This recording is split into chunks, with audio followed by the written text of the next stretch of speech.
We were set up in 97 in that heady period after Tony Blair was first elected. It's independent of government, so it was set up as a social partnership, and what that means in practice is there are 3 groups of commissioners.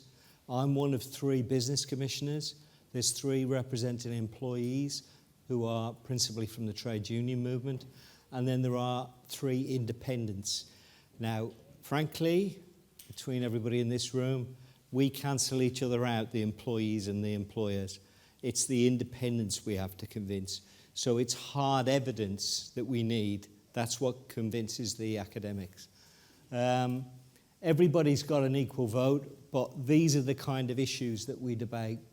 So there is internal research that the Commission organises. There are 8 permanent members of their staff.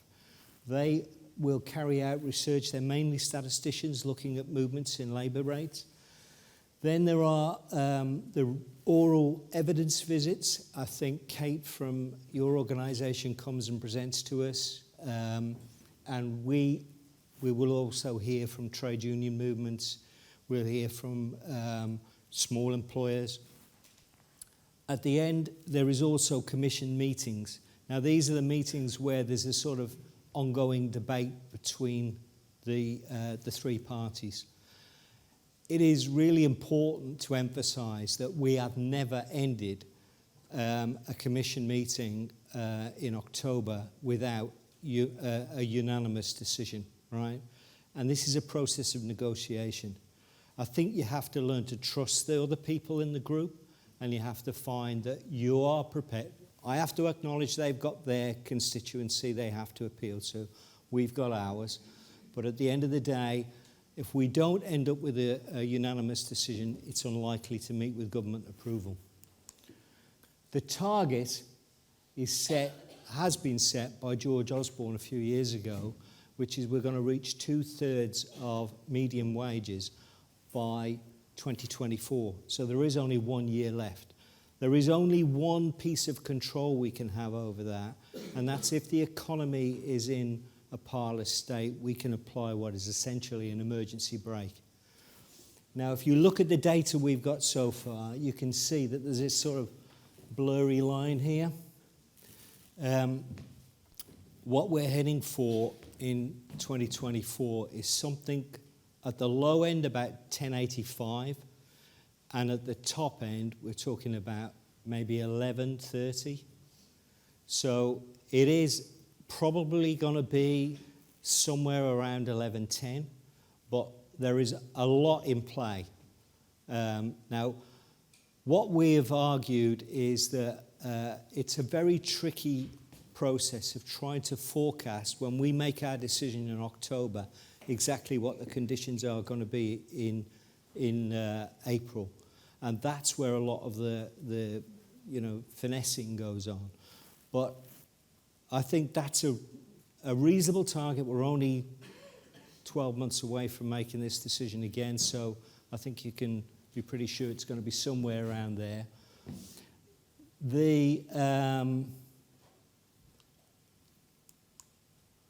The recommendations for 23, I think it was mentioned in the outset.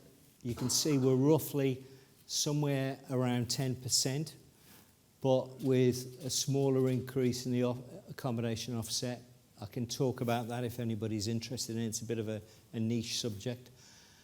The reason we went for a higher increase for the 21 and 22-year-olds is because their rate's going to get merged into the higher rate.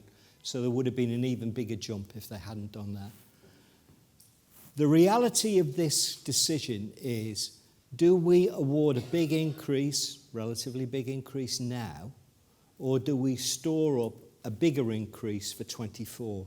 The arguments were that we were in a sort of 10% inflation rates right now, and if we waited and we had to put a 10% increase in 24, that would have been harder for people.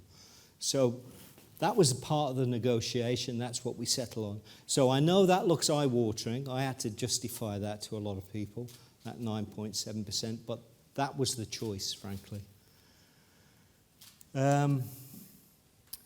So inflation is by far and away the biggest driver in this. And you can see that it's mostly power consumption. It's mostly energy that's driving it. So there are some good indications that that is going to start to get under control by the time we have to make our decision in October this year.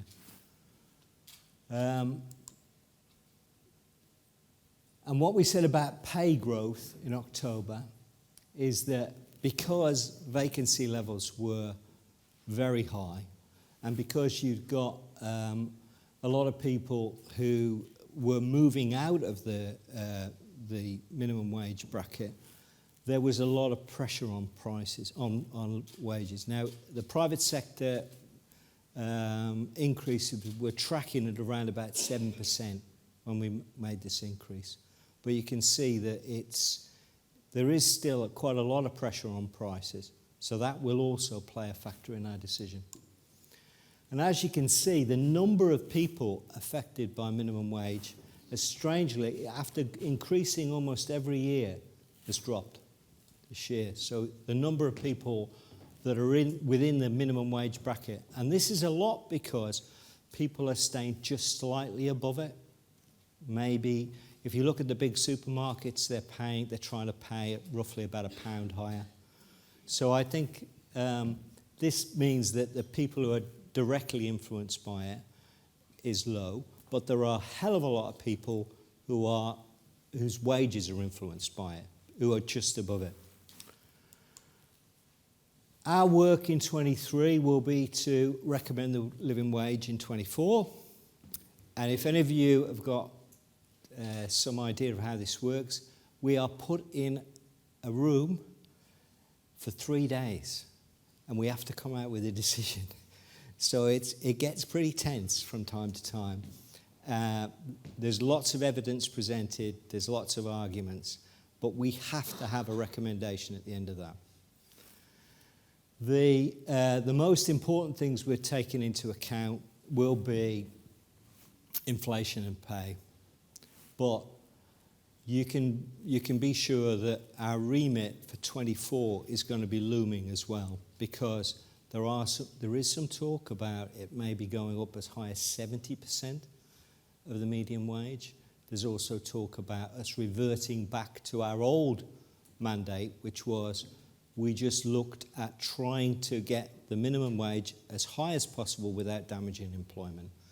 But because minimum wage increases are so incredibly popular with the electorate that I think governments can't resist, right? And in an election year, I don't think they're going to give us a low target.